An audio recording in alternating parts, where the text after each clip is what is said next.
प्रकार जदों धरती के उपर पाप वधे हुए सन, धरती जिहड़ी है परमात्मा दे अगे पुकार करदी है, बेनती करदी है। जिस तो बाद गुरु नानक साहब महाराज जी का इस धरती के उपर आगमन हुंदा है, प्रकाश हुंदा है, जिन्हों भाई गुरदास साहब दरसा रहे सन कि सुनी पुकार दातार प्रभ, गुरु नानक जग माहे पठाया। फिर कवि संतोख सिंह जी दरसा रहे सन कि गुरु नानक साहब महाराज जी का परिवारक पिछोकड़ की है। मेहता कल्याण दास जी के घर, मात तृप्ता देवी जी के घर सब तो पहला एक सपुत्री का जन्म हुंदा जिन्हों नानकी जी कहा जाता है। ठीक 5 साल बाद जाके गुरु नानक साहब महाराज जी का आगमन होता है। दाई दौलतां गुरु नानक साहब महाराज जी के दर्शन करती है। दर्शन करन तो बाद निहाल हो जाती है। जिहड़ी पहला बार बार धन पदार्थ धन दौलत की मंग करिया करती सी, जदों गुरु नानक साहब महाराज जी के दीदार पाए तो दुनियावी सारियां भुखां जिहड़ियां वो खत्म हो गईयां। मेहता कल्याण दास जी नूं गुरु नानक साहब महाराज जी के आगमन की खबर मिलती है, वो बड़ा प्रसन्न हुंदा है। अगला दिन चढ़ता है, कवि संतोख सिंह जी कहते ने ते फिर मेहता कल्याण दास एक अपने नौकर नूं कोल बुलाउंदा है। बुला के ते अपने जिहड़ा कुल दा पुरोहित सी, जिहड़ा पंडित सी, पुजारी सी, पंडित हरदयाल उहदे पास भेजदा है कि पंडित हरदयाल नूं बुला के लियाओ। पंडित हरदयाल जी आउंदे ने मेहता कल्याण दास जी के घर, तो वो आण के पुछदे है जदों पुत्र का जन्म होया उस वक्त की कुछ वापरिया। दाई दौलतां ने वो सारे लक्षण जिहड़े है पंडित हरदयाल के सामने जदों रखे, तो पंडित हरदयाल जी कहते ने ये तो कोई आम मनुख नहीं हो सकता, ये तो कोई अवतारी पुरुष हो सकता है। ये जिहड़े लक्षण ने ये दर्शा रहे ने कि ये कोई रब्बी रूह है, परमात्मा का भगत आया है, जिहड़ा आउंदियां सार प्रसन्नता दे विच है, जिहड़ा आउंदियां सार आनंद दे विच है, जिहड़ा रोया ही नहीं, जिन्हें दौलतां वर्गी नूं निहाल कर दिता होवे। ते फिर कवि संतोख सिंह जी कहते ने पंडित हरदयाल ने इच्छा जाहिर की है कि मैं इस बालक के दर्शन करना चाहता हाँ। जदों दौलतां जी गुरु नानक साहब महाराज जी नूं लैके आए, पंडित हरदयाल सत्कार दे विच खड़ा हो गया, उठ के खलो गया। पंडित हरदयाल ने गुरु नानक साहब महाराज जी नूं निहारिया है। निहारन तो बाद एक एक अंग दे उन्हें दर्शन किए। सतगुरु दा चंद्रमा वर्गा चमकदा होया, दगदा करदा होया चेहरा है। गुरु नानक साहब महाराज जी का पावन मुख जिहड़ा है वो चंद्रमा की तरह। उन्हां दा नक जिहड़ा है वो लंबा है, बाहां जिहड़ियां ने वो गोडियां तक है, उंगलां लंमियां ने, कमल वर्गे उन्हां दे पवित्र चरण है। ये सारे जदों अंगां दे लक्षण पंडित हरदयाल वेखदा है तो हैरान रह जाता है। कहंदा ये कोई आम नहीं है, ये तो इहदियां हत्थ दियां तलियां इहदे सारे चिन्ह दसदे है कि ये कोई परमात्मा का स्वरूप है। किवें फिर पंडित हरदयाल जी जिहड़े है वो गुरु नानक साहब महाराज नूं देख रहे हैं, तो देखण तो बाद फिर वो की कुछ अपने मुख तो कह के कालू जी नूं दसना कर रहे हैं। इतिहास की लड़ी की विचार के नाल जुड़न वास्ते आप समूह संगत एक बार रसना तो उच्चारण करियो। सारे आखियो जी सतनाम वाहे गुरु साहिब जी।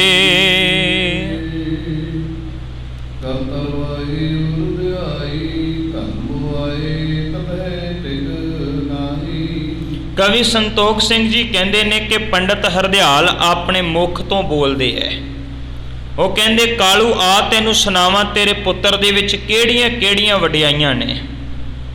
ते की सुनाउंदे है पंडित हरदयाल कहते ने कि इहदा शरीर दसदा है, इहदे हत्थां दीयां तलियां दसदियां है ਕਿ ਇਸ ਤੇਰੇ ਪੁੱਤਰ ਦੇ ਕੋਲ ਬਹੁਤ ਜ਼ਿਆਦਾ ਧਨ ਆਵੇਗਾ, ਪਰ ਅਗਲੀ ਗੱਲ, ਇਹ ਤੇਰਾ ਪੁੱਤਰ ਧਨ ਨੂੰ ਸਾਂਭੇਗਾ ਨਹੀਂ, ਧਨ ਦੇ ਨਾਲ ਜੁੜੇਗਾ ਨਹੀਂ, ਇਹ ਧਨ ਨੂੰ ਸਾਂਭ ਕੇ ਨਹੀਂ ਰੱਖੇਗਾ, ਪਰ ਇਹਦੇ ਕੋਲ ਧਨ ਆਵੇਗਾ ਬਹੁਤ। ਬੜਿਓ ਸਮੁੰਦ ਹੈ ਮੈਂ ਬਹੁ ਸੁਦਾ, ਸ਼ੁਭ ਗੁਣ ਸਭ ਇਸ ਮੈਂ ਬਹਿ ਪ੍ਰੋਦਾ। ਕਵੀ ਸੰਤੋਖ ਸਿੰਘ ਕਹਿੰਦੇ, ਪੰਡਤ ਹਰਦਿਆਲ ਜੀ ਕਹਿੰਦੇ ਨੇ ਕਿ ਮੈਂ ਆਪਣੀ ਜੋਤਿਸ਼ ਵਿਦਿਆ ਦੇ ਨਾਲ ਸਾਰੇ ਤਰ੍ਹਾਂ ਦੇ ਨਾਲ ਘੋਖ ਕੇ ਵੇਖ ਲਿਆ ਏ, ਤੇ ਵੇਖਣ ਤੋਂ ਬਾਅਦ ਮੈਨੂੰ ਇਹ ਗੱਲ ਪਤਾ ਲੱਗੀ ਹੈ ਕਿ ਤੇਰਾ ਪੁੱਤਰ ਬੜੇ ਸ਼ੁਭ ਗੁਣਾਂ ਵਾਲਾ ਹੈ। ਮਹਿਮਾ ਮਿਤ ਮਨੇ ਨਹਿ ਮੈਂ ਮਾਨੀ, ਹੈ ਅਵਤਾਰ ਸੱਚ ਚਿਤ ਜਾਨੀ। ਕਵੀ ਸੰਤੋਖ ਸਿੰਘ ਜੀ ਕਹਿੰਦੇ ਨੇ, ਪੰਡਤ ਹਰਦਿਆਲ ਜੀ ਕਹਿੰਦੇ ਕਾਲੂ ਦੇਖੀ ਕਿਤੇ ਇਹ ਨਾ ਕਵੀ ਕਿ ਪ੍ਰੋਹਤ ਬਿਨਾਂ ਕਾਰਨੀ ਝੂਠੀ ਵਡਿਆਈ ਕਰਕੇ ਚਲਿਆ ਗਿਆ, ਮੇਰੀ ਗੱਲ ਨੂੰ ਸੱਤ ਕਰਕੇ ਮੰਨੀ, ਇਹਦੀ ਵਡਿਆਈ ਬਹੁਤ ਜ਼ਿਆਦਾ ਹੋਵੇਗੀ, ਬੇਅੰਤ ਲੋਕ ਇਹਦੀ ਵਡਿਆਈ ਨੂੰ ਗਾਇਆ ਕਰਨਗੇ, ਇਹ ਕੋਈ ਅਵਤਾਰੀ ਪੁਰਸ਼ ਹੈ। ਜਿਜ ਦਰਸਾਏ ਢਾਈ ਢਿਗ ਮਾਤਾ, ਦੀਨੇ ਜਾਏ ਤੂੰ ਸੁੰਦਰ ਤਾਤਾ। ਇਹ ਸਾਰੀਆਂ ਗੱਲਾਂ ਕਰਨ ਤੋਂ ਬਾਅਦ ਪੰਡਤ ਹਰਦਿਆਲ ਨੇ ਗੁਰੂ ਨਾਨਕ ਸਾਹਿਬ ਮਹਾਰਾਜ ਨੂੰ ਦੇਖਣ ਤੋਂ ਬਾਅਦ ਦਾਈ ਦੌਲਤਾਂ ਜੀ ਵਾਪਸ ਗੁਰੂ ਨਾਨਕ ਸਾਹਿਬ ਮਹਾਰਾਜ ਨੂੰ ਕਮਰੇ ਦੇ ਵਿੱਚ ਲੈ ਗਏ ਨੇ, ਤੇ ਲਿਜਾ ਕੇ ਬਾਲਕ ਨੂੰ ਮਾਤ ਤ੍ਰਿਪਤਾ ਦੇ ਹਵਾਲੇ ਕਰ ਦਿੱਤਾ ਹੈ। ਮੰਦੀ ਮੁੱਠੋਂ ਸਵਾਦ ਕਰਵਾਇਓ, ਵੇਦਨ ਵਿਦ ਜਿਉ ਬ੍ਰਿਤ ਬਤਿਆਇਓ। ਕਵੀ ਸੰਤੋਖ ਸਿੰਘ ਕਹਿੰਦੇ, ਫਿਰ ਪੰਡਤ ਹਰਦਿਆਲ ਜੀ ਆਖਦੇ, ਕਹਿੰਦੇ ਕਾਲੂ, ਜਿਵੇਂ ਸਨਾਤਨ ਮੱਤ ਦੀ ਹਿੰਦੂ ਮੱਤ ਦੀ ਰੀਤੀ ਚੱਲੀ ਆਉਂਦੀ ਹੈ ਕਿ ਤੂੰ ਸਰਾਧ ਕਰਾ। ਮੰਨਿਆ ਜਾਂਦਾ ਹੈ ਕਿ ਜਦੋਂ ਘਰ ਦੇ ਵਿੱਚ ਕੋਈ ਖੁਸ਼ੀ ਦਾ ਕੰਮ ਹੋਵੇ, ਬੱਚੇ ਦਾ ਜਨਮ ਹੋਵੇ, ਘਰ ਦੇ ਵਿੱਚ ਕੋਈ ਵਿਆਹ ਹੋਵੇ, ਕੋਈ ਚਲਾਣਾ ਕਰ ਜਾਵੇ, ਹਰ ਕੰਮ ਦੇ ਉੱਪਰ ਹਿੰਦੂ ਮੱਤ ਦੇ ਵਿੱਚ ਸਰਾਧ ਕਰਾਏ ਜਾਂਦੇ, ਪੁਜਾਰੀਆਂ ਨੂੰ ਸੱਦ ਕੇ ਖਵਾਇਆ ਜਾਂਦਾ। ਤੇ ਗੁਰੂ ਨਾਨਕ ਸਾਹਿਬ ਮਹਾਰਾਜ ਜੀ ਦੇ ਸਤਿਕਾਰਯੋਗ ਪਿਤਾ ਮਹਿਤਾ ਕਲਿਆਣ ਦਾਸ ਜੀ ਪਹਿਲੇ ਸਨਾਤਨ ਮੱਤ ਦੇ ਵਿੱਚ ਨੇ, ਖੱਤਰੀ ਖਾਨਦਾਨ ਦੇ ਵਿੱਚ ਨੇ। ਪੰਡਤ ਹਰਦਿਆਲ ਕਹਿੰਦੇ ਨੇ, ਜਿਵੇਂ ਵੇਦਾਂ ਤੇ ਸ਼ਾਸਤਰਾਂ ਦੀ ਰੀਤੀ ਹੈ ਨਾ, ਉਹਦੇ ਮੁਤਾਬਕ ਤੁਸੀਂ ਜਿਹੜਾ ਵਾ ਉਹ ਸ਼ਰਾਧ ਕਰਾਉਣਾ ਕਰੋ। ਇਸ ਦਰਸਾਏ ਪਾਏ ਢਿਗ ਮਾਤਾ, ਕਾਲੂ ਕਹੇ ਨਾਮ ਹੀ ਰੱਖਿਓ, ਬਚਨਾ ਸੋ ਸਵਾਸ ਪਾਖਿਓ। ਮਹਿਤਾ ਕਲਿਆਣ ਦਾਸ ਜੀ ਕਹਿੰਦੇ ਨੇ, ਕਹਿੰਦੇ ਪੰਡਤ ਜੀ, ਜੋ ਤੁਸੀਂ ਕਹੋਗੇ ਉਹ ਤੇ ਮੈਂ ਕਰਨ ਵਾਸਤੇ ਤਿਆਰ ਹਾਂ, ਸ਼ਰਾਧ ਤੇ ਕਰਾਵਾਂਗਾ, ਪਰ ਮੇਰੀ ਇੱਕ ਬੇਨਤੀ ਹੈ। ਬੇਨਤੀ ਕੀ ਹੈ? ਕਿ ਤੁਸੀਂ ਇਸ ਮੇਰੇ ਪੁੱਤਰ ਦਾ ਵਧੀਆ ਜਿਹਾ ਇੱਕ ਨਾਂ ਰੱਖਣਾ ਕਰੋ, ਜਿਹੜਾ ਨਾਮ ਤੁਸੀਂ ਕਹੋਗੇ ਉਹ ਮੈਂ ਰੱਖਾਂਗਾ, ਪਰ ਚੰਗੀ ਤਰ੍ਹਾਂ ਦੇ ਨਾਲ ਸੋਚ ਵਿਚਾਰ ਕਰਕੇ, ਮਹੂਰਤ ਕੱਢ ਕੇ, ਸੋਧ ਕੇ, ਚੰਗੇ ਮਾੜੇ ਦਿਨਾਂ ਦੀ ਵਿਚਾਰ ਕਰਕੇ ਮੇਰੇ ਪੁੱਤਰ ਦਾ ਨਾਮਕਰਨ ਜ਼ਰੂਰ ਕਰ ਦੇਵੋ। ਸੁਨ ਕਾਲੂ ਇਸ ਨਾਮ ਅਪਾਰਾ, ਧੂਰਾ ਕੋ ਧਰ ਸੋਧ ਵਿਚਾਰਾ। ਕਵੀ ਸੰਤੋਖ ਸਿੰਘ ਕਹਿੰਦੇ, ਫਿਰ ਪੰਡਤ ਹਰਦਿਆਲ ਕੀ ਕਹਿੰਦੇ ਅੱਗੋਂ? ਉਹ ਕਹਿੰਦੇ, ਕਾਲੂ ਗੱਲ ਸੁਣ, ਤੇਰੇ ਪੁੱਤਰ ਦਾ ਨਾਮ ਰੱਖਣਾ ਕੋਈ ਸੌਖੀ ਬਾਤ ਨਹੀਂ ਹੈ, ਕੋਈ ਸੌਖਾ ਕੰਮ ਨਹੀਂ ਹੈ। ਇਹਦਾ ਨਾਮ ਰੱਖਣਾ ਬੜਾ ਕਠਿਨ ਕੰਮ ਹੈ, ਕਿਉਂਕਿ ਇਹ ਕੋਈ ਆਮ ਬੱਚਾ ਨਹੀਂ ਹੈ। ਇਸ ਕਰਕੇ ਮੈਂ ਬੜੀ ਸੋਚ ਵਿਚਾਰ ਕਰਨ ਤੋਂ ਬਾਅਦ ਹੀ ਤੇਰੇ ਪੁੱਤਰ ਦਾ ਨਾਮ ਰੱਖਾਂਗਾ। ਨਿਜ ਕੁਲ ਕੀ ਗੰਜੇ ਚਾਲੀ, ਜੋ ਜਾਣੇ ਤਿਸ ਭੇਜੋ, ਭੇਜਿਓ ਪਖਾਲੀ। ਕਵੀ ਸੰਤੋਖ ਸਿੰਘ ਕਹਿੰਦੇ ਨੇ ਕਿ ਫਿਰ ਪੰਡਤ ਹਰਦਿਆਲ ਕਹਿੰਦੇ ਨੇ ਕਿ ਕਾਲੂ ਦੇਖ, ਆਪ ਨਿਜ ਕੁਲ ਕੀ ਚਹ ਚਾਲੀ, ਜਿਹੜੀ ਤੇਰੀ ਕੁਲ ਦੀ ਰੀਤ ਹੈ ਨਾ, ਉਹ ਰੀਤ ਕਿਹੜੀ ਹੈ? ਜੋ ਜਾਂਚੈ ਤਹ ਭੇਜ ਨਾ ਖਾਲੀ, ਜਿਹੜਾ ਤੇਰੇ ਦਰਵਾਜ਼ੇ ਤੇ ਆ ਗਿਆ ਉਹਨੂੰ ਖਾਲੀ ਨਾ ਮੋੜੀ। ਜਿਹੜਾ ਤੇਰੇ ਘਰ ਵਿੱਚ ਮੰਗਣ ਵਾਸਤੇ ਆਇਆ ਨਾ, ਜੋ ਵੀ ਮੰਗਣ ਵਾਸਤੇ ਆਇਆ ਉਹਦੀ ਇੱਛਾ ਪੂਰੀ ਕਰੇ। ਤੂੰ ਇਹ ਆਪਣਾ ਕੰਮ ਕਰ, ਨਾਮਕਰਨ ਜਿਹੜਾ ਹੈ ਉਹ ਮੈਂ ਆਪੇ ਰੱਖ ਦੇਵਾਂਗਾ, ਮੈਂ ਫੇਰ ਦੁਬਾਰਾ ਆਵਾਂਗਾ ਨਾਮ ਰੱਖਣ ਵਾਸਤੇ, ਪਰ ਤੇਰੇ ਘਰ ਦੇ ਵਿੱਚੋਂ ਕੋਈ ਖਾਲੀ ਨਹੀਂ ਮੁੜਨਾ ਚਾਹੀਦਾ।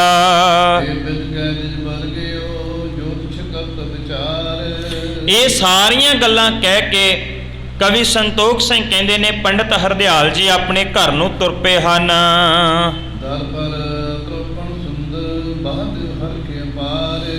ਸਨਾਤਨ ਮਤ ਦੇ ਵਿੱਚ, ਹਿੰਦੂ ਮਤ ਦੇ ਵਿੱਚ ਪੈਰ ਪੈਰ ਤੇ ਜਿੱਥੇ ਕਰਮ ਕਾਂਡ ਪਸਰੇ ਹੋਏ ਨੇ, ਪੈਰ ਪੈਰ ਦੇ ਉੱਪਰ ਜਿੱਥੇ ਪਖੰਡ ਪਸਰੇ ਹੋਏ ਨੇ, ਕੋਈ ਘਰ ਦੇ ਵਿੱਚ ਬੱਚੇ ਦਾ ਜਨਮ ਹੋਵੇ ਤੇ ਹਰੇ ਪੱਤੇ ਜਿਹੜੇ ਉਹਨਾਂ ਨੂੰ ਪਰੋ ਕੇ ਦਰਵਾਜ਼ੇ ਤੇ ਬੰਨ੍ਹਿਆ ਜਾਂਦਾ ਹੈ ਤੇ ਉਹਨੂੰ ਕਿਹਾ ਜਾਂਦਾ ਬੰਧਨਵਾਰ। ਕਵੀ ਸੰਤੋਖ ਸਿੰਘ ਕਹਿੰਦੇ ਨੇ ਮਹਿਤਾ ਕਲਿਆਣ ਦਾਸ ਜੀ ਨੇ ਉਹ ਬੰਧਨਵਾਰ ਪਵ ਹਰੇ ਪੱਤੇ ਪਰੋ ਕੇ ਉਹ ਵੀ ਆਪਣੇ ਦਰਵਾਜ਼ੇ ਤੇ ਬੰਨ ਲਏ ਹਨ। ਆਵੇ ਦਰਬੋ ਜਾਤਕ ਜਾਚੇ ਧਾਰਨ ਪੂਰ ਕਨ ਬਹੁ ਰਾਚੇ। ਕਹਿਣ ਲੱਗੇ ਫਿਰ ਹੁਣ ਮਹਿਤਾ ਕਲਿਆਣ ਦਾਸ ਜੀ ਦੇ ਘਰ ਮੰਗਣ ਵਾਲੇ ਮੰਗਤੇ ਆਉਣੇ ਸ਼ੁਰੂ ਹੋ ਗਏ। ਬਾਰ-ਬਾਰ ਆਉਂਦੇ ਐ, ਕਦੇ ਕੋਈ ਮੰਗਣ ਆਉਂਦਾ ਏ। ਕਵੀ ਸੰਤੋਖ ਸਿੰਘ ਕਹਿੰਦੇ ਨੇ ਖੁਸਰੇ ਆਣ ਕੇ ਤੇ ਫਿਰ ਪੂਰੀਆਂ ਤਾਲੀਆਂ ਵਜਾ ਵਜਾ ਕੇ ਨੱਚਦੇ ਹਨ। ਢੋਲ ਕਟਲਕਾ ਭੰਗਰੂ ਤਾਲੀ ਕਾਲ ਮਲਾਓ ਲਿਓ ਭਵਾਲੀ। ਕਹਿਣ ਲੱਗੇ ਕਿ ਉਹਨਾਂ ਲੋਕਾਂ ਨੇ ਜਿਹੜੇ ਨੱਚਣ ਵਾਲੇ ਆਉਂਦੇ ਉਹਨਾਂ ਨੇ ਪੈਰਾਂ ਦੇ ਵਿੱਚ ਘੁੰਗਰੂ ਵੀ ਪਾਏ ਹੋਏ ਐ ਤੇ ਘੁੰਮ ਘੁੰਮ ਕੇ ਤਾਲ ਵਜਾ ਵਜਾ ਕੇ ਨਾਲੇ ਮਹਿਤਾ ਕਲਿਆਣ ਦਾਸ ਜੀ ਦੀ ਵਡਿਆਈ ਕਰੀ ਜਾਂਦੇ ਐ, ਸਿਫਤ ਕਰੀ ਜਾਂਦੇ ਐ ਤੇ ਨਾਲੇ ਨਾਲੇ ਉਹ ਗਾ ਕੇ ਮੰਗਲ ਗਾਈ ਜਾਂਦੇ ਹਨ। ਗਾਵੇ ਗੀਤ ਮਧੁਰ ਧੁਨ ਧਾਰੀ ਲਿਓ ਸੁਹਾਤੀ ਸੁੰਦਰ ਗਾਰੀ। ਕਵੀ ਸੰਤੋਖ ਸਿੰਘ ਕਹਿੰਦੇ ਨੇ ਜਿਹੜੀਆਂ ਇਸਤਰੀਆਂ ਘਰ ਵਿੱਚ ਆ ਰਹੀਆਂ ਕਹਿੰਦੀਆਂ ਉਹ ਬੜੇ ਮਿੱਠੀ ਆਵਾਜ਼ ਦੇ ਵਿੱਚ ਸੁਰੀਲੇ ਗਲੇ ਦੇ ਨਾਲ ਉਹ ਗੀਤ ਗਾ ਰਹੀਆਂ ਹਨ, ਸ਼ਗਨਾਂ ਦੇ ਗੀਤ ਗਾਏ ਜਾ ਰਹੇ ਹਨ। ਸਰੀਕਨ ਮਿਲ ਕਰ ਆਈ ਭੂਕਨ ਬਸਨ ਭਰੇ ਫਾਸ਼ਬ ਛਾਈ। ਤੇ ਸੁਭਾਵਕ ਹੈ ਕਿ ਘਰ ਦੇ ਵਿੱਚ ਕੋਈ ਖੁਸ਼ੀ ਦਾ ਮਾਹੌਲ ਹੋਵੇ, ਸਾਰੇ ਪਿੰਡ ਦੇ ਲੋਕ ਆਉਂਦੇ ਐ, ਸ਼ਰੀਕੇ ਬਰਾਦਰੀ ਵਾਲੇ ਆਉਂਦੇ ਐ। ਕਵੀ ਸੰਤੋਖ ਸਿੰਘ ਜੀ ਕਹਿੰਦੇ ਨੇ ਕਿ ਮਹਿਤਾ ਕਲਿਆਣ ਦਾਸ ਜੀ ਦੇ ਸ਼ਰੀਕੇ ਬਰਾਦਰੀ ਵਾਲੇ ਸਾਰੇ ਲੋਕ ਮਹਿਤਾ ਕਲਿਆਣ ਦਾਸ ਦੇ ਘਰ ਆਏ ਨੇ, ਸੁੰਦਰ ਉਹਨਾਂ ਨੇ ਕੱਪੜੇ ਪਹਿਨੇ ਹੋਏ ਐ। ਇਦਾਂ ਕਰਕੇ ਮਹਿਤਾ ਕਲਿਆਣ ਦਾਸ ਜੀ ਦੇ ਘਰ ਵਿੱਚ ਰੌਣਕਾਂ ਜਿਹੜੀਆਂ ਉਹ ਲੱਗੀਆਂ ਹੋਈਆਂ ਨੇ। ਗਜ ਗਾਮਨ ਕੇ ਖੰਜਲ ਨੈਣੀ ਨਾਗਰ ਗੀਤ ਗਾਏ ਟਿਕ ਬੈਨੀ। ਕਹਿਣ ਲੱਗੇ ਬਹੁਤ ਸਾਰੀਆਂ ਪਿੰਡ ਦੀਆਂ ਇਸਤਰੀਆਂ ਜਿਹੜੀਆਂ ਉਹ ਆਪਣੇ ਕੱਪੜੇ ਪਾ ਕੇ ਗਹਿਣੇ ਪਾ ਕੇ ਤਿਆਰ ਹੋ ਕੇ ਮਹਿਤਾ ਕਲਿਆਣ ਦਾਸ ਦੇ ਘਰ ਵਿੱਚ ਆਣ ਕੇ ਗੀਤ ਗਾ ਰਹੀਆਂ ਹਨ। ਬਰਨ ਬਰਨ ਪਰ ਪੈਰ ਨਵੀਨਾ ਕੱਟ ਜੰਛੀਨੋ ਜੰਜ ਉਰੰਜਨ ਪੀਨਾ। ਕਵੀ ਸੰਤੋਖ ਸਿੰਘ ਕਹਿੰਦੇ ਨੇ ਘਰ ਵਿੱਚ ਇਕੱਠੇ ਹੋਏ ਪਰਿਵਾਰ ਨੇ ਬੜੇ ਸੋਹਣੇ ਬਸਤਰ ਪਹਿਨੇ ਹੋਏ ਐ, ਸੋਹਣੇ ਉਹਨਾਂ ਨੇ ਕੱਪੜੇ ਪਾਏ ਹੋਏ ਐ ਤੇ ਇੱਕ ਚਾਰੇ ਪਾਸੇ ਖੁਸ਼ੀ ਵਾਲਾ ਮਾਹੌਲ ਹੈ। ਅਲੰਕਾਰ ਨਕਮ ਕੰਚਨ ਕੀਨੇ ਕਰਨ ਭੂਰ ਬਰ ਬੈਸਨ ਕੀਨੇ। ਕਹਿੰਦੇ ਨੇ ਕਿ ਕਈਆਂ ਨੇ ਆਪਣੇ ਤਨ ਦੇ ਉੱਪਰ ਗਹਿਣੇ ਵੀ ਪਾਏ ਹੋਏ ਐ। ਕਈ ਇਸਤਰੀਆਂ ਜਿਹੜੀਆਂ ਆ ਰਹੀਆਂ ਨੇ ਉਹਨਾਂ ਨੇ ਆਪਣੇ ਨੱਕ ਦੇ ਵਿੱਚ ਨੱਥ ਪਾਈ ਹੋਈ ਹੈ, ਕਈਆਂ ਨੇ ਕੰਨਾਂ ਦੇ ਵਿੱਚ ਪਾਇਆ ਹੋਇਆ ਕੁਝ, ਕਈਆਂ ਨੇ ਗਹਿਣੇ ਧਾਰਨ ਕੀਤੇ ਐ। ਇਹ ਸਾਰੇ ਦਾ ਸਾਰਾ ਦ੍ਰਿਸ਼ ਉਸ ਵਕਤ ਮਹਿਤਾ ਕਲਿਆਣ ਦਾਸ ਦੇ ਘਰ ਬਣਿਆ ਹੋਇਆ ਹੈ।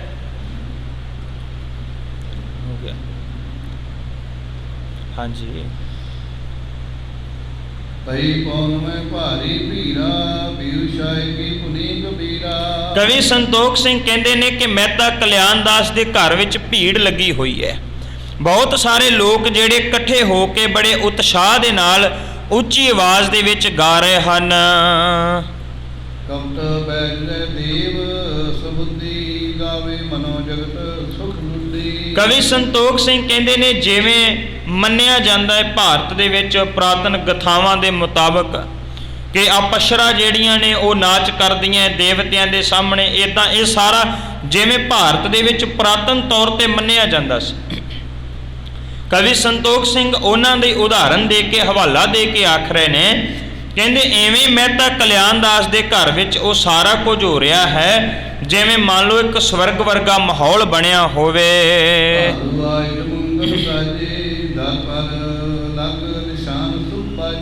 ਕਵੀ ਸੰਤੋਖ ਸਿੰਘ ਕਹਿੰਦੇ ਨੇ ਖੁਸ਼ੀ ਦੇ ਉਸ ਮਾਹੌਲ ਦੇ ਵਿੱਚ ਮਹਿਤਾ ਕਲਿਆਣ ਦਾਸ ਜੀ ਦੇ ਘਰ ਦੇ ਦਰਵਾਜ਼ੇ ਦੇ ਸਾਹਮਣੇ ਬਹੁਤ ਸਾਰੇ ਢੋਲ ਤੇ ਨਗਾਰੇ ਜਿਹੜੇ ਨੇ ਉਹ ਵੱਜਦੇ ਪਏ ਹਨ।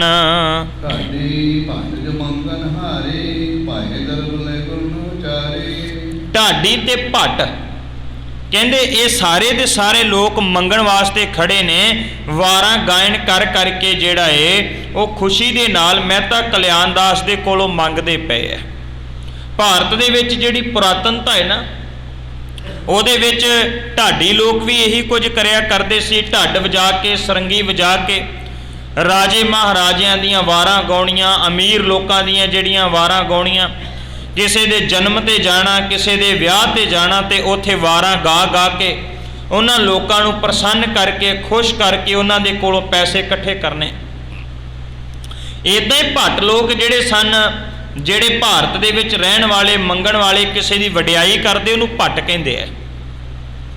ਇੱਦਾਂ ਹੀ ਭੱਟ ਲੋਕ ਜਿਹੜੇ ਸਨ ਉਹ ਵੀ ਕਿਸੇ ਰਾਜੇ ਦੀ, ਕਿਸੇ ਤਗੜੇ ਅਮੀਰ ਬੰਦੇ ਦੀ ਕਵਿਤਾ ਲਿਖ ਕੇ ਵਡਿਆਈ ਕਰਕੇ ਤੇ ਉਹਦੇ ਕੋਲੋਂ ਪੈਸੇ ਇਕੱਠੇ ਕਰਦੇ ਸੀ।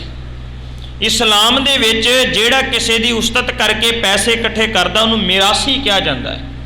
ਮਿਰਾਸੀ ਦੇ ਭਾਵ ਕਿ ਉਹਨੇ ਕਿਸੇ ਦੀ ਉਸਤਤ ਕੀਤੀ ਹੈ ਤੇ ਉਹਦੇ ਬਦਲੇ ਵਿੱਚ ਉਹਨੂੰ ਪੈਸੇ ਮਿਲੇ ਹੈ।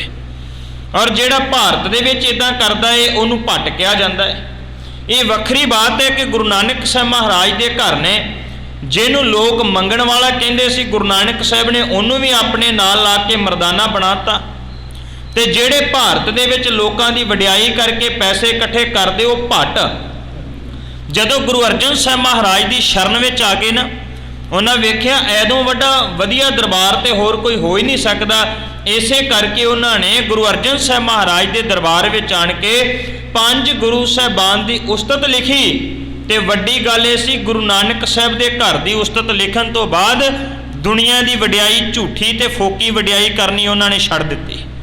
ਉਹਨਾਂ 11 ਭੱਟ ਸਾਹਿਬਾਨ ਦੀ ਲਿਖੀ ਹੋਈ ਉਸਤਤ ਨੂੰ ਆਪਾਂ ਭੱਟ ਸਵਈਏ ਕਹਿੰਦੇ ਆ। ਜਿਹੜੇ 5 ਗੁਰੂ ਸਾਹਿਬਾਨ ਦੀ ਵਡਿਆਈ ਉਸਤਤ ਦੇ ਵਿੱਚ ਲਿਖੇ ਹੋਏ ਹੈ, ਉਹਨਾਂ ਨੂੰ ਗੁਰੂ ਗ੍ਰੰਥ ਸਾਹਿਬ ਮਹਾਰਾਜ ਵਿੱਚ ਥਾਂ ਦਿੱਤੀ ਗਈ, ਜਗ੍ਹਾ ਦਿੱਤੀ ਗਈ। ਇੱਦਾਂ ਹੀ ਜਿਹੜੇ ਰਾਜੇ ਮਹਾਰਾਜਿਆਂ ਦੀ ਵਡਿਆਈ ਕਰਦੇ ਸੀ, ਢਾਡੀ ਸੀ, ਜਦੋਂ ਫਿਰ ਗੁਰੂ ਹਰਗੋਬਿੰਦ ਸਾਹਿਬ ਮਹਾਰਾਜ ਦੀ ਨਜ਼ਰੇ ਰਹਿਮਤ ਹੋਈ, ਉਹਨਾਂ ਨੇ ਸ਼੍ਰੀ ਅਕਾਲ ਤਖਤ ਸਾਹਿਬ ਦੇ ਉੱਪਰ ਸੁਰ ਸਿੰਘ ਦੇ ਰਹਿਣ ਵਾਲੇ ਬਾਬਾ ਨੱਥਾ ਮੱਲ ਤੇ ਬਾਬੇ ਅਬਦੁੱਲੇ ਨੂੰ ਸੱਦ ਲਿਆ। ਉਹਨਾਂ ਨੇ ਆਣ ਕੇ ਜਿਹੜੇ ਅੱਗੇ ਦੁਨੀਆ ਦੀ ਵਡਿਆਈ ਕਰਦੇ ਸੀ, ਉਹਨਾਂ ਨੇ ਗੁਰੂ ਹਰਗੋਬਿੰਦ ਸਾਹਿਬ ਮਹਾਰਾਜ ਦੀ ਉਸਤਤ ਤੇ ਵਡਿਆਈ ਕਰਨੀ ਆਰੰਭ ਕਰ ਦਿੱਤੀ। ਇਵੇਂ ਢਾਡੀ ਕਲਾ ਵੀ ਗੁਰੂ ਘਰ ਦੇ ਵਿੱਚ ਆਣ ਕੇ, ਗੁਰੂ ਦਰਬਾਰ ਦੇ ਵਿੱਚ ਆਣ ਕੇ ਗੁਰੂ ਦੀ ਉਸਤਤ ਕਰਨ ਲੱਗ ਗਈ। ਤੇ ਉਹ ਮਿਰਾਸੀ ਲੋਕ ਜਿਹੜੇ ਸਨ ਉਹ ਵੀ ਜਦੋਂ ਹੁਣ ਸ਼ੁਰੂ ਹੀ ਕਰਦੇ ਹੈ ਤੇ ਉਹ ਗੱਲ ਹੀ ਬਾਬੇ ਨਾਨਕ, ਗੁਰੂ ਨਾਨਕ ਸਾਹਿਬ ਮਹਾਰਾਜ ਤੋਂ ਆਰੰਭ ਕਰਦੇ ਹੈ। ਤੇ ਜਿਹੜੇ ਭੱਟ ਰਾਜੇ ਮਹਾਰਾਜਿਆਂ ਦੀਆਂ ਵਡਿਆਈਆਂ ਕਰਦੇ ਸੀ, ਬਾਅਦ ਵਿੱਚ 11 ਭੱਟਾਂ ਤੋਂ ਬਾਅਦ ਉਹਨਾਂ ਦੀ ਜਿਹੜੀ ਕੁੱਲ ਤੇ ਅੰਸ਼ ਦੇ ਲੋਕ ਸੀ, ਉਹਨਾਂ ਨੇ ਗੁਰੂ ਸਾਹਿਬਾਨ ਦੇ ਇਤਿਹਾਸ ਨੂੰ ਲਿਖਣਾ ਜਿਹੜਾ ਉਹ ਸ਼ੁਰੂ ਕਰ ਦਿੱਤਾ ਸੀ ਕਿ ਫਲਾਣੇ ਗੁਰੂ ਸਾਹਿਬਾਨ ਇਸ ਵਕਤ ਇਸ ਜਗ੍ਹਾ ਤੇ ਆਏ, ਉਹਨਾਂ ਇਹ ਕੁਝ ਕੀਤਾ। ਇਵੇਂ ਕਰਕੇ ਇਹਨਾਂ ਸਾਰਿਆਂ ਦਾ ਸੰਬੰਧ ਵੀ ਗੁਰੂ ਨਾਨਕ ਸਾਹਿਬ ਦੇ ਘਰ ਨਾਲ ਬਣ ਗਿਆ। ਇੱਥੇ ਕਵੀ ਸੰਤੋਖ ਸਿੰਘ ਜੀ ਕਹਿ ਰਹੇ ਨੇ, ਕਹਿੰਦੇ ਢਾਡੀ ਹੋਣ, ਭੱਟ ਹੋਣ, ਉਹ ਸਾਰੇ ਮੰਗਣ ਵਾਸਤੇ ਮਹਿਤਾ ਕਲਿਆਣ ਦਾਸ ਦੇ ਘਰ ਦੇ ਸਾਹਮਣੇ ਖੜੇ ਹੈ ਤੇ ਮਹਿਤਾ ਕਲਿਆਣ ਦਾਸ ਦੀ ਵਡਿਆਈ ਕਰ ਰਹੇ ਹਨ, ਉਸਤਤ ਕਰ ਰਹੇ ਹਨ। ਨਾਰੀ ਬੋਦੇਲ ਵਧਾਈ, ਦਰਪਰ ਭੀੜ ਭਰੀ ਅਧਿਕਾਈ। ਕਹਿੰਦੇ ਸਾਰੇ ਨਰ ਨਾਰੀ, ਬੰਦੇ ਹੋਣ, ਇਸਤਰੀਆਂ ਹੋਣ, ਉਹ ਸਾਰੇ ਆਣ ਕੇ ਮਹਿਤਾ ਕਲਿਆਣ ਦਾਸ ਨੂੰ ਵਧਾਈ ਦੇ ਰਹੇ ਹਨ ਤੇ ਭਾਰੀ ਭੀੜ ਉੱਥੇ ਲੱਗੀ ਹੋਈ ਹੈ।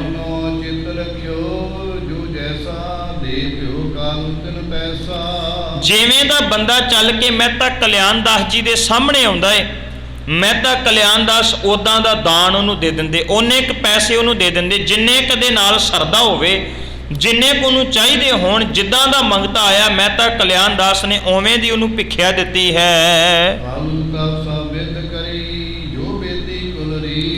ਮਹਿਤਾ ਕਲਿਆਣ ਦਾਸ ਨੇ ਉਹ ਹਰ ਕੰਮ ਕੀਤਾ ਜਿਹੜਾ ਬੇਦੀ ਕੁਲ ਦੇ ਲੋਕ ਕਰਦੇ ਸਨ, ਜਿਹੜੀ ਉਹਨਾਂ ਦੇ ਪਰਿਵਾਰ ਦੀ ਰੀਤੀ ਸੀ, ਉਹ ਹਰ ਕੰਮ ਮਹਿਤਾ ਕਲਿਆਣ ਦਾਸ ਕਰ ਰਹੇ ਹਨ। ਤੇ ਕਹਿੰਦੇ ਤਾਂ ਹੀ ਫਿਰ ਹਰ ਨਰ ਨਾਰੀ, ਇਸਤਰੀ, ਮਨੁੱਖ ਜਿੰਨੇ ਵੀ ਆਏ ਉੱਥੇ, ਉਹ ਸਾਰੇ ਮਹਿਤਾ ਕਲਿਆਣ ਦਾਸ ਦੀ ਵਡਿਆਈ ਕਰ ਰਹੇ ਸਨ।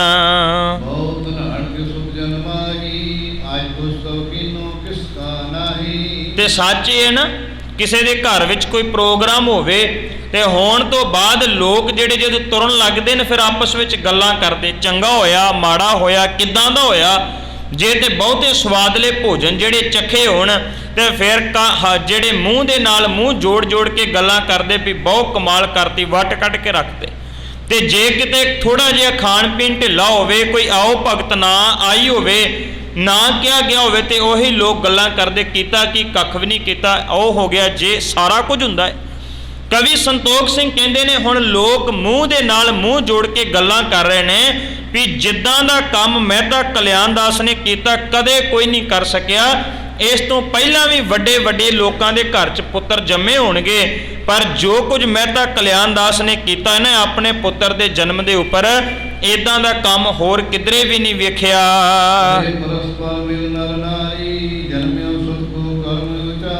ਕਹਿੰਦੇ ਇਦਾਂ ਕਰਕੇ ਨਾਲੇ ਵਡਿਆਈ ਕਰੀ ਜਾਂਦੇ ਆ ਤੇ ਨਾਲੇ ਆਖ ਰਹੇ ਨੇ ਕਿ ਬੜੇ ਭਾਗਾਂ ਵਾਲਾ ਪੁੱਤਰ ਜਿਹੜਾ ਏ ਉਹ ਮਹਿਤਾ ਕਲਿਆਣਦਾਸ ਦੇ ਘਰ ਜਨਮਿਆ ਹੈ।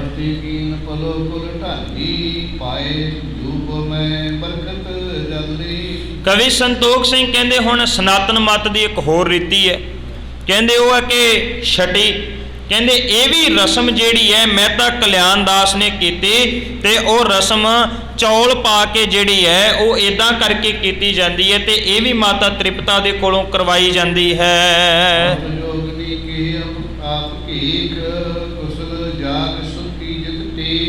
ਕਹਿਣ ਲੱਗੇ ਕਿ ਫਿਰ ਪੂਜਾ ਜਿਹੜੀ ਹੈ ਉਹ ਕੀਤੀ ਗਈ।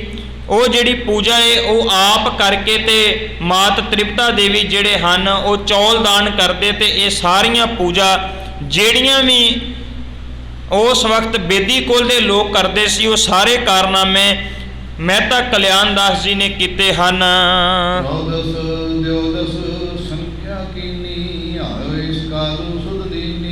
ਕਹਿੰਦੇ ਹੁਣ ਗੁਰੂ ਨਾਨਕ ਸਾਹਿਬ ਮਹਾਰਾਜ ਦੇ ਆਗਮਨ ਨੂੰ 13 ਦਿਨ ਹੋ ਗਏ ਹੈ। 13 ਦਿਨਾਂ ਬਾਅਦ ਜਾ ਕੇ ਹੁਣ ਦੁਬਾਰਾ ਫਿਰ ਪੰਡਿਤ ਹਰਦਿਆਲ ਜੀ ਗੁਰੂ ਨਾਨਕ ਸਾਹਿਬ ਮਹਾਰਾਜ ਜੀ ਦੇ ਦੀਦਾਰੇ ਕਰਨ ਵਾਸਤੇ ਭਾਵ ਮਹਿਤਾ ਕਲਿਆਣਦਾਸ ਦੇ ਘਰ ਆਉਂਦੇ ਹਨ।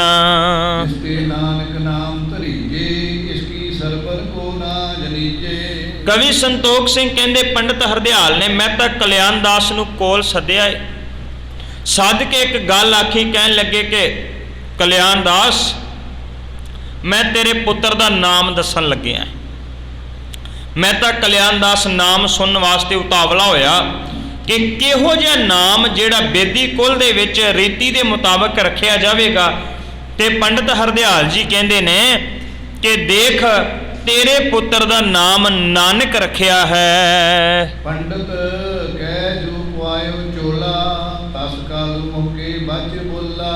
ਕਹਿਣ ਲੱਗੇ ਕਿ ਫਿਰ ਪੰਡਿਤ ਹਰਦਿਆਲ ਜੀ ਨੇ ਆਪਣੇ ਹੱਥਾਂ ਦੇ ਨਾਲ ਬਾਲਕ ਗੁਰੂ ਨਾਨਕ ਸਾਹਿਬ ਮਹਾਰਾਜ ਜੀ ਨੂੰ ਚੋਲਾ ਪਵਾਇਆ, ਭਾਵ ਬਸਤਰ ਜਿਹੜੇ ਹੈ ਉਹ ਧਾਰਨ ਕਰਵਾਏ ਹੈ। ਇਸ ਤੋਂ ਬਾਅਦ ਮਹਿਤਾ ਕਲਿਆਣਦਾਸ ਜੀ ਬੋਲਦੇ ਹਨ,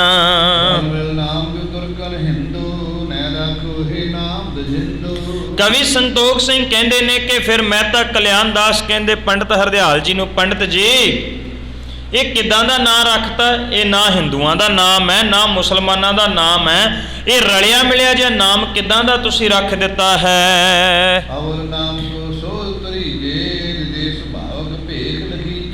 ਕਵੀ ਸੰਤੋਖ ਸਿੰਘ ਕਹਿੰਦੇ ਨੇ ਮਹਿਤਾ ਕਲਿਆਣਦਾਸ ਕਹਿੰਦੇ ਪੰਡਿਤ ਜੀ ਇੱਕ ਵਾਰ ਤੁਸੀਂ ਫੇਰ ਸੋਚ ਲਓ, ਫਿਰ ਸੋਚ ਵਿਚਾਰ ਕਰਨ ਤੋਂ ਬਾਅਦ ਕੋਈ ਵਧੀਆ ਜਿਹਾ ਨਾਮ ਰੱਖਣਾ ਕਰੋ।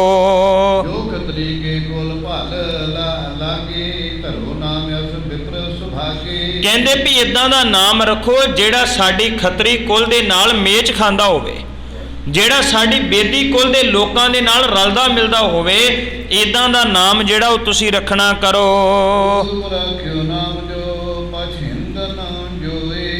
ਕਹਿੰਦੇ ਇਦਾਂ ਦਾ ਨਾਮ ਰੱਖੋ ਜਿਹੜਾ ਹਿੰਦੂ ਮਤ ਵਿੱਚ ਰੱਖਿਆ ਜਾਂਦਾ ਹੈ। ਆਹ ਜਿਹੜਾ ਨਾਮ ਹੈ ਇਹ ਹਿੰਦੂ ਮਤ ਨਾਲ ਮੇਲ ਨਹੀਂ ਖਾਂਦਾ, ਇਸ ਕਰਕੇ ਰਲਦਾ ਮਿਲਦਾ ਨਾਮ ਰੱਖੋ। ਕਹਿੰਦੇ ਇਹ ਨਾ ਹੋਵੇ ਕੱਲ ਨੂੰ ਆਣ ਕੇ ਇੱਥੇ ਕੋਈ ਨੁਕਤਾਚੀਨੀ ਕਰਨੀ ਸ਼ੁਰੂ ਕਰ ਦੇ ਵੀ ਇਹ ਨਾਮ ਹੀ ਕਿੱਦਾਂ ਦਾ ਰੱਖ ਲਿਆ। ਤੇ ਕਵੀ ਸੰਤੋਖ ਸਿੰਘ ਕਹਿੰਦੇ ਮਹਿਤਾ ਕਲਿਆਣਦਾਸ ਕਹਿ ਰਹੇ ਪੰਡਿਤ ਜੀ ਦੁਬਾਰਾ ਇੱਕ ਵਾਰੀ ਵਿਚਾਰ ਕਰੋ ਇਸ ਗੱਲ ਦੇ ਉੱਪਰ।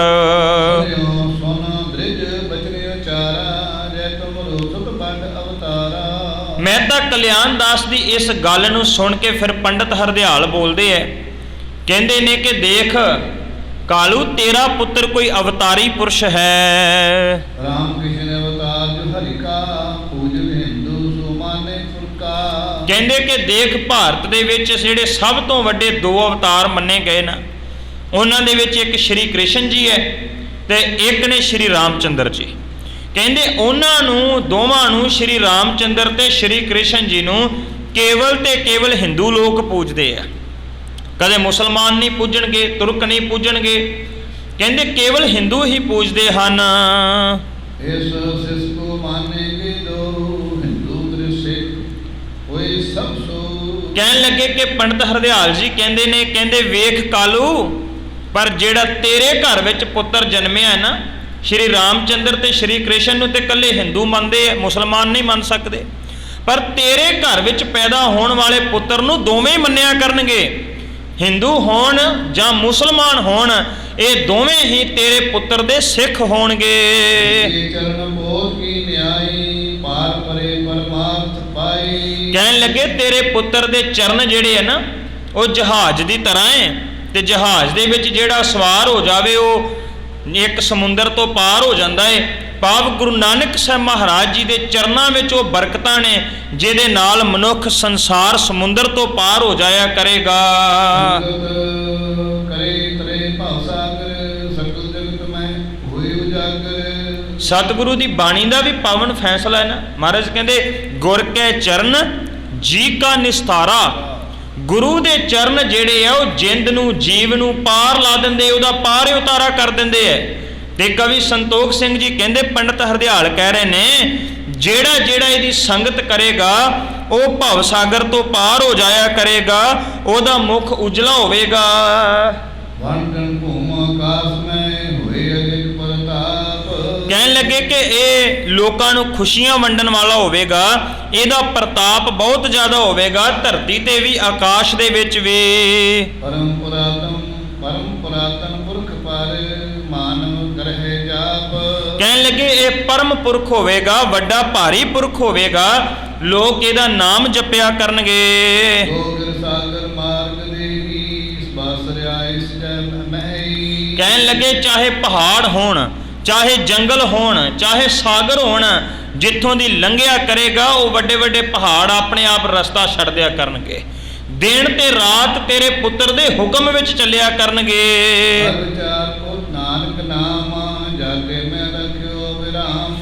ਕਵੀ ਸੰਤੋਖ ਸਿੰਘ ਕਹਿੰਦੇ, ਪੰਡਤ ਹਰਦਿਆਲ ਕਹਿ ਰਹੇ, ਕਾਲੂ ਜੀ ਐਵੇਂ ਹੀ ਨਾਮ ਨਹੀਂ ਰੱਖ ਦਿੱਤਾ, ਬੜੀ ਲੰਮੀ ਸੋਚ ਤੇ ਵਿਚਾਰ ਕਰਨ ਤੋਂ ਬਾਅਦ ਮੈਂ ਨਾਨਕ ਨਾਮ ਰੱਖਿਆ ਏ, ਜਿਹੜਾ ਇੱਕੋ ਜਿਹਾ ਨਾਮ ਹੈ, ਸਾਂਝਾ ਨਾਮ ਹੈ, ਹਿੰਦੂ ਤੇ ਮੁਸਲਮਾਨ ਦੋਵੇਂ ਇਹਦੀ ਪੂਜਾ ਕਰਨਗੇ, ਇਸ ਕਰਕੇ ਨਾਮ ਰੱਖਿਆ ਗਿਆ ਹੈ। ਹਿੰਦੂ ਤੁਰਕ ਜਪੇਗੇ ਦੋ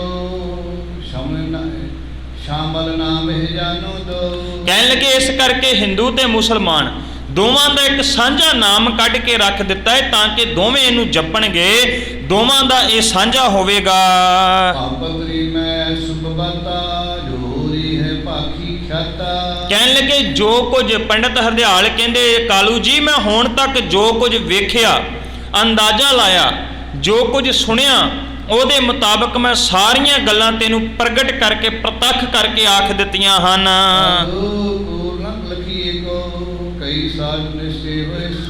ਪੰਡਤ ਹਰਦਿਆਲ ਕਹਿੰਦੇ, ਕਾਲੂ ਇਹਦੇ ਵਿੱਚ ਕੋਈ ਵੀ ਗੱਲ ਝੂਠੀ ਨਹੀਂ ਹੂੰ, ਮੈਂ ਤੈਨੂੰ ਸੱਚੋ ਸੱਚ ਗੱਲ ਕਹਿ ਰਿਹਾ ਤੇ ਨਿਸ਼ਚੇ ਨਾਲ ਕਹਿ ਰਿਹਾ ਹਾਂ।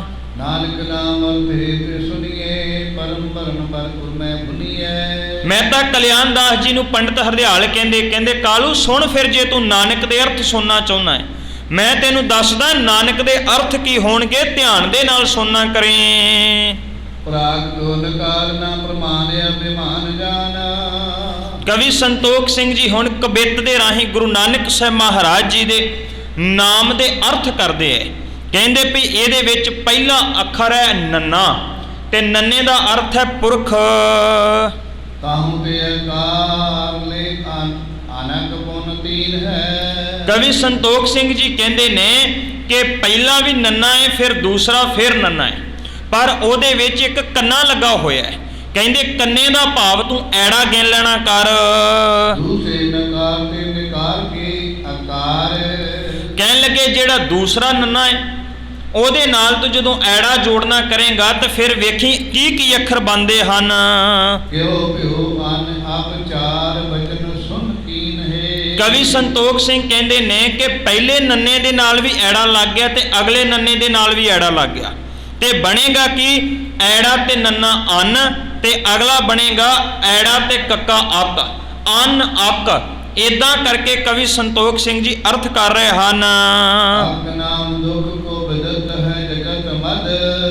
ਕਹਿਣ ਲੱਗੇ ਹੁਣ ਅੰਨ ਦਾ ਅਰਥ ਹੈ ਨਹੀਂ ਤੇ ਅੱਕ ਦਾ ਅਰਥ ਹੈ ਦੁੱਖ।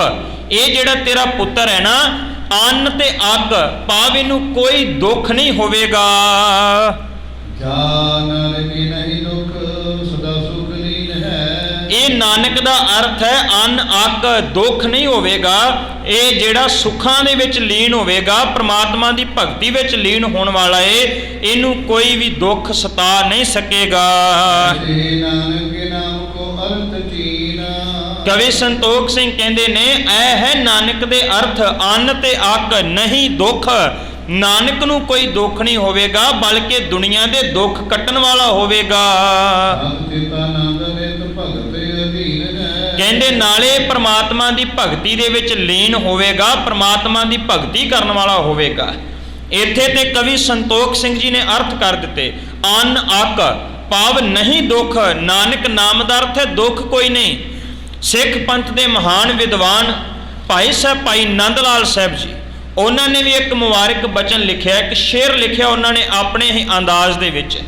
ਇਹਨਾਂ ਨੇ ਜਿਹੜੇ ਅਰਥ ਕੀਤੇ ਹੈ ਉਹ ਸੰਸਕ੍ਰਿਤ ਦੇ ਮੁਤਾਬਕ ਕਰ ਦਿੱਤੇ, ਔਰ ਜਿਹੜੇ ਭਾਈ ਨੰਦ ਲਾਲ ਸਾਹਿਬ ਸਾਨੂੰ ਅਰਬੀ ਤੇ ਫਾਰਸੀ ਦੇ ਬੜੇ ਵੱਡੇ ਵਿਦਵਾਨ ਸੀ, ਉਹਨਾਂ ਨੇ ਜਦੋਂ ਅਰਬੀ ਤੇ ਫਾਰਸੀ ਦੇ ਵਿੱਚ ਅਰਥ ਕੀਤੇ ਨਾ, ਉਹਨਾਂ ਨੇ ਤਿੰਨੋਂ ਅੱਖਰਾਂ ਦੇ ਵੱਖਰਾ ਵੱਖਰਾ ਅਰਥ ਕੱਢ ਕੇ ਦੁਨੀਆ ਦੇ ਸਾਹਮਣੇ ਰੱਖਿਆ।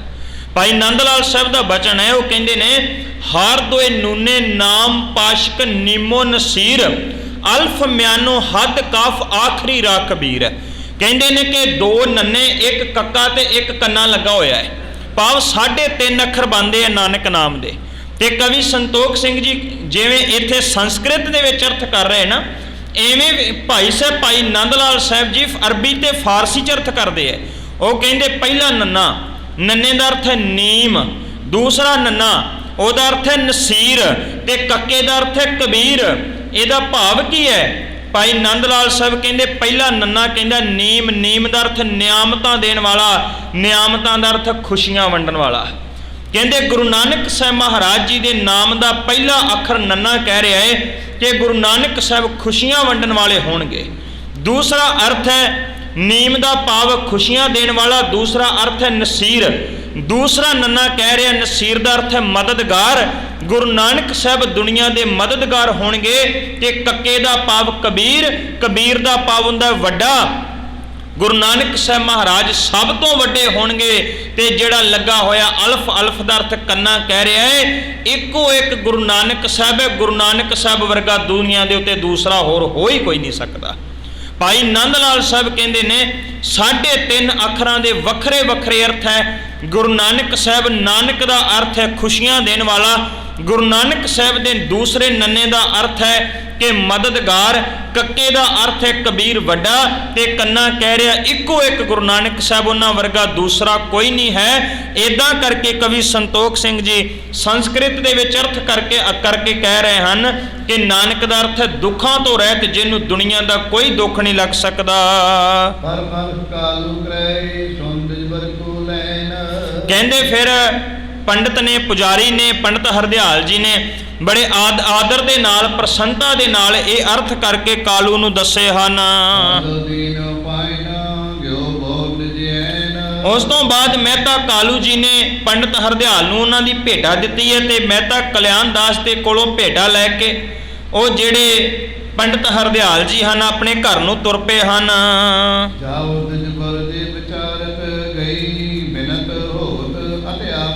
ਹੁਣ ਜਦੋਂ ਪੰਡਤ ਹਰਦਿਆਲ ਆਪਣੇ ਘਰ ਨੂੰ ਤੁਰੇ ਜਾਂਦੇ ਆ ਨਾ, ਤੇ ਤੁਰੇ ਜਾਂਦੇ ਆਪਣੇ ਮਨ ਵਿੱਚ ਉਹਨਾਂ ਗਿਣਤੀਆਂ ਮਿੰਤੀਆਂ ਕਰਨੀਆਂ ਸ਼ੁਰੂ ਕਰਤੀਆਂ। ਉਹਨਾਂ ਦੇ ਮਨ ਅੰਦਰ ਇੱਕ ਵਿਚਾਰ ਆਉਣਾ ਸ਼ੁਰੂ ਹੋ ਗਿਆ। ਉਹ ਕਿਹੜਾ ਵਿਚਾਰ ਹੈ? ਕਵੀ ਸੰਤੋਖ ਸਿੰਘ ਦੱਸ ਰਹੇ ਹਨ।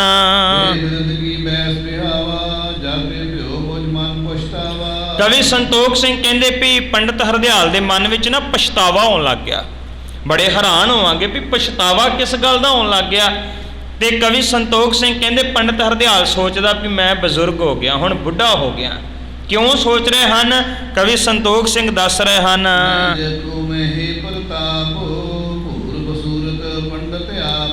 ਕਹਿੰਦੇ ਵੀ ਇਹ ਹੈ ਗੁਰੂ ਨਾਨਕ ਸਾਹਿਬ ਅਜੇ ਬਾਲ ਰੂਪ ਵਿੱਚ, ਇਹਨਾਂ ਨੇ ਹੋਣਾ ਵੱਡਿਆਂ, ਜਵਾਨ ਹੋਣਾ ਹੈ। ਉਸ ਤੋਂ ਬਾਅਦ ਜਿਹੜਾ ਇਹਨਾਂ ਦਾ ਪ੍ਰਤਾਪ ਹੋਣਾ ਹੈ ਨਾ, ਹੋ ਸਕਦਾ ਮੈਂ ਬਜ਼ੁਰਗ ਹੋ ਗਿਆ ਇਹਨਾਂ ਦਾ ਪ੍ਰਤਾਪ ਨਾ ਦੇਖ ਸਕਾਂ। ਨੌ ਕੋ ਲਗ ਮੈਂ ਜੀਵੇ ਜਗ ਮਾਹੀ, ਪੂਰਨ ਭਾਗ ਹੈ ਕਿ ਮਮ ਨਾਹੀ। ਕਹਿਣ ਲੱਗੇ ਪਤਾ ਨਹੀਂ ਮੇਰੇ ਚੰਗੇ ਕਰਮ ਹੈਗੇ ਆ ਕਿ ਨਹੀਂ, ਮੈਂ ਜਿੰਨਾ ਚਿਰ ਨੂੰ ਗੁਰੂ ਨਾਨਕ ਸਾਹਿਬ ਜੀ ਦਾ ਪ੍ਰਤਾਪ ਦੇਖਣਾ, ਵਡਿਆਈ ਦੇਖਣੀ ਹੈ, ਜਿਹੜੀ ਵਡਿਆਈ ਇਹਨਾਂ ਨੇ ਗੁਰੂ ਨਾਨਕ ਸਾਹਿਬ ਜੀ ਨੇ ਦੁਨੀਆ ਨੂੰ ਵਿਖਾਉਣੀ ਹੈ, ਜਿਹਨੂੰ ਬਾਅਦ ਵਿੱਚ ਗੁਰੂ ਅਰਜਨ ਸਾਹਿਬ ਕਹਿੰਦੇ ਪ੍ਰਗਟ ਭਈ ਸਗਲੇ ਜੁਗ ਅੰਤਰ, ਗੁਰੂ ਨਾਨਕ ਕੀ ਵਡਿਆਈ, ਉਹ ਜਿਹੜੀ ਵਡਿਆਈ ਜਿੰਨਾ ਚਿਰ ਨੂੰ ਦੁਨੀਆ ਨੂੰ ਵਿਖਾਉਣੀ, ਮੈਂ ਜੀਂਦਾ ਰਵਾਂਗਾ ਕਿ ਨਹੀਂ ਰਵਾਂਗਾ। ਸਿਧਤਾ ਤਜ ਅਵਤ ਕਰਨਾ ਹੈ ਉਦਰੇ, ਬਹੁ ਬਹੁ ਸੰਗਤ ਪਾਹੀ। ਕਵੀ ਸੰਤੋਖ ਸਿੰਘ ਕਹਿੰਦੇ ਪੰਡਿਤ ਹਰਦਿਆਲ ਮਨ ਅੰਦਰ ਖਿਆਲ ਕਰਦੇ ਹੈ ਕਿ ਜੇਕਰ ਜਿੰਨਾ ਚਿਰ ਨੂੰ ਗੁਰੂ ਨਾਨਕ ਸਾਹਿਬ ਜਵਾਨ ਹੁੰਦੇ ਨੇ, ਜੇ ਮੈਂ ਵੀ ਵੱਡੇ ਭਾਗਾਂ ਵਾਲਾ ਹੋਵਾਂਗਾ, ਜੇ ਉਹਨਾਂ ਦੀ ਸੰਗਤ ਕਰ ਸਕਾਂਗਾ। ਕਰੇ ਮੈਂ ਕਰੇ ਉਧਾਰਾ, ਪਾਪਾਂ ਕਰਦੇ ਹੋਏ ਛੁਟਕਾਰਾ। ਕਹਿੰਦੇ ਉਹ ਦਿਨ ਕਦੋਂ ਆਵੇਗਾ ਸੁਭਾਗਾਂ ਵਾਲਾ, ਜਦੋਂ ਮੈਂ ਗੁਰੂ ਨਾਨਕ ਸਾਹਿਬ ਦੇ ਚਰਨਾਂ ਵਿੱਚ ਜਾ ਕੇ ਮੈਂ ਵੀ ਬੇਨਤੀ ਕਰਕੇ ਕਵਾਂਗਾ ਕਿ ਹੇ ਨਾਨਕ ਜੀ, ਮੈਨੂੰ ਵੀ ਕਿਰਪਾ ਕਰਕੇ ਮੁਕਤੀ ਦੀ ਦਾਤ ਬਖਸ਼ਿਸ਼ ਕਰ ਦੇਵੋ। ਅੰਤਰਜਾਮੀ ਜਾਣਾਈ ਮਾਮੂਰੀ ਦਹਾਲ। ਕਹਿਣ ਲੱਗੇ ਫਿਰ ਪੰਡਿਤ ਹਰਦਿਆਲ ਨੇ ਮਨ ਅੰਦਰ ਖਿਆਲ ਕੀਤਾ ਵੀ ਗੁਰੂ ਨਾਨਕ ਸਾਹਿਬ ਤੇ ਅੰਤਰਜਾਮੀ ਹੈ, ਉਹ ਤੇ ਜਾਣਦੇ ਹੋਣਗੇ, ਇਹ ਮੇਰੇ ਮਨ ਦੀ ਵਿਥਿਆ ਨੂੰ ਵੀ ਉਹ ਜਾਣ ਲੈਣਗੇ। ਲੀਲਾ ਕਟਕ ਦਕਾਏ ਮੁਝ ਇਹੋ ਉਪਦੇਸ਼ ਦਿਆਲ। ਕਹਿਣ ਲੱਗੇ ਕਿ ਆਪੇ ਹੀ ਉਹ ਆਪਣਾ ਕੋਈ ਕੌਤਕ ਵਰਤਾਉਣਗੇ ਤੇ ਮੈਨੂੰ ਆਪਣੀ ਕੋਈ ਲੀਲਾ ਜਿਹੜੀ ਹੈ ਉਹ ਬਖਸ਼ਿਸ਼ ਕਰਨਗੇ, ਮੇਰੇ ਤੇ ਕਿਰਪਾ ਕਰਨਗੇ ਕਿ ਮੈਨੂੰ ਵੀ ਆਪਣੀ ਕੋਈ ਵਡਿਆਈ, ਕੋਈ ਕੌਤਕ ਜਿਹੜਾ ਉਹ ਜ਼ਰੂਰ ਦਿਖਾਉਣਗੇ। ਗਿਆਨ ਕੇ ਬੋਲੇ ਜਮਲੋ ਰਾਖੋ ਹੀ ਸਰੀਰ ਮਮਤਾ ਕੋ। ਕਹਿਣ ਲੱਗੇ ਫਿਰ ਬੇਨਤੀ ਕਰਕੇ ਕਹਿੰਦੇ ਹੇ ਗੁਰੂ ਨਾਨਕ ਸਾਹਿਬ, ਕਿਰਪਾ ਕਰਿਓ ਜੇ ਮੈਂ ਵੀ ਆਪਣੇ ਸਰੀਰ ਵਿੱਚ ਰਹਿੰਦਿਆਂ ਤੁਹਾਡੇ ਕੋਲੋਂ ਕੋਈ ਗਿਆਨ ਦਾ ਉਪਦੇਸ਼ ਜਿਹੜਾ ਉਹ ਸਿੱਖ ਸਕਾਂ। ਮਨੋਰਥ ਗਿਓ ਨ ਕੀਤਾ, ਜਪਤੇ ਆਪ ਅਵਗਤ ਹੈ ਹਿਤਾ। ਕਵੀ ਸੰਤੋਖ ਸਿੰਘ ਕਹਿੰਦੇ ਇਹ ਗੱਲਾਂ ਦੀ ਵਿਚਾਰ ਕਰਦਾ ਕਰਦਾ ਪੰਡਿਤ ਹਰਦਿਆਲ ਜਿਹੜਾ ਆਪਣੇ ਘਰ ਵਾਲੇ ਪਾਸੇ ਨੂੰ ਤੁਰਿਆ ਜਾਂਦਾ ਹੈ।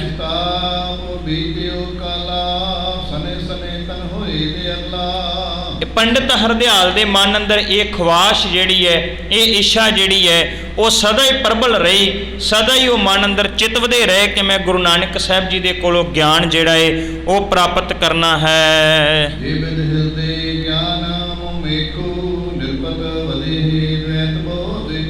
ਕਹਿਣ ਲੱਗੇ ਵੀ ਸਹਿਜੇ ਸਹਿਜੇ ਪੰਡਿਤ ਹਰਦਿਆਲ ਜੀ ਦਾ ਸਰੀਰ ਜਿਹੜਾ ਹੈ ਉਹ ਬਿਰਧ ਹੁੰਦਾ ਗਿਆ, ਉਹ ਵਡੇਰੀ ਉਮਰ ਦੇ ਵਿੱਚ ਆਉਂਦੇ ਗਏ ਤੇ ਉਡੀਕ ਕਰਦੇ ਰਹੇ ਕਿਸ ਦਿਨ ਗੁਰੂ ਨਾਨਕ ਸਾਹਿਬ ਮਹਾਰਾਜ ਜੀ ਦੇ ਮੁਖਾਰ ਬਿੰਦ ਤੋਂ ਉਹਨਾਂ ਨੂੰ ਗਿਆਨ ਦੀ ਪ੍ਰਾਪਤੀ ਹੋਵੇ। ਪੰਡਿਤ ਹਰਦਿਆਲ ਜੀ ਨੇ ਗੁਰੂ ਨਾਨਕ ਸਾਹਿਬ ਮਹਾਰਾਜ ਜੀ ਦਾ ਨਾਮ ਨਾਨਕ ਰੱਖਿਆ। ਇੱਥੇ ਕਵੀ ਸੰਤੋਖ ਸਿੰਘ ਜੀ ਕਹਿੰਦੇ ਨੇ ਕਿ ਉਹਨਾਂ ਨੇ ਸੋਚ ਵਿਚਾਰ ਕਰਨ ਤੋਂ ਬਾਅਦ ਰੱਖਿਆ। ਸਾਡੇ ਜਿੰਨੇ ਵੀ ਬਾਕੀ ਦੇ ਇਤਿਹਾਸਕ ਗ੍ਰੰਥ ਹੈ ਉਹਨਾਂ ਵਿੱਚ ਇੱਕ ਹੋਰ ਰਾਏ ਦਿੱਤੀ ਹੋਈ ਹੈ ਵੀ ਗੁਰੂ ਨਾਨਕ ਸਾਹਿਬ ਮਹਾਰਾਜ ਜੀ ਦਾ ਨਾਮ ਸ਼ਾਇਦ ਬੇਬੇ ਨਾਨਕੀ ਜੀ ਤੋਂ ਹੀ ਨਾਨਕ ਰੱਖਿਆ ਗਿਆ। ਪੰਡਿਤ ਹਰਦਿਆਲ ਨੇ ਰੱਖਿਆ ਹੋਵੇ, ਚਾਹੇ ਬੇਬੇ ਨਾਨਕੀ ਜੀ ਤੋਂ ਨਾਨਕ ਨਾਮ ਰੱਖਿਆ ਹੋਵੇ, ਪਰ ਸੱਚ ਇਹ ਹੈ ਨਾਨਕ ਜੀ ਦਾ ਅਰਥ ਇਹੀ ਹੈ ਜਿਹਨੂੰ ਕੋਈ ਦੁੱਖ ਨਹੀਂ, ਤੇ ਜਿਹਨੂੰ ਭਾਈ ਨੰਦ ਲਾਲ ਸਾਹਿਬ ਕਹਿੰਦੇ ਨੇ ਕਿ ਨਾਨਕ ਉਹ ਹੈ ਜਿਹੜੇ ਮਦਦਗਾਰ ਹੈ, ਜਿਹੜੇ ਖੁਸ਼ੀਆਂ ਵੰਡਣ ਵਾਲੇ ਹੈ।